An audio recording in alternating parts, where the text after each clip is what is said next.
Vous, votre affichage, c'est suppression du périph'. C'est une idée que j'ai mise sur la table avec l'idée suivante. Un, c'est l'endroit le plus...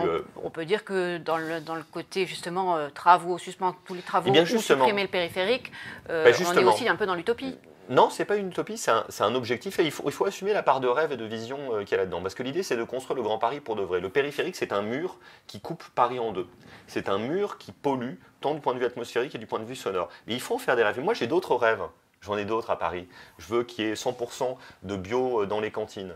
Je veux qu'on ait enfin le retour de l'ordre public dans le nord-est de Paris. Je veux que les rues soient de nouveau propres, parce qu'aujourd'hui elles sont quand même extrêmement sales. Je veux qu'on lutte contre la vacance des logements. Vous imaginez qu'aujourd'hui il y a 200 000 logements inoccupés à Paris. 100 000 qui sont des résidences secondaires, 100 000 qui sont des logements vacants. Revenons sur la suppression du périphérique. Vous faites comment 250 000 véhicules par jour en moyenne? Même un peu plus. Ça dépend des tronçons. Même un peu plus. Mais donc il faut se donner 15 ans pour le faire.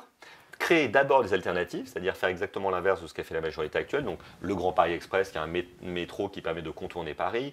Peut-être, moi je propose aussi de créer un Vaporetto parisien comme à Venise qui permet d'aller des Hauts-de-Seine jusqu'au Val-de-Marne, développer les transports propres. Et une fois qu'on y sera arrivé, on pourra tronçon par tronçon supprimer le périphérique et le transformer pour y faire des espaces verts, mais aussi des logements et des équipements publics.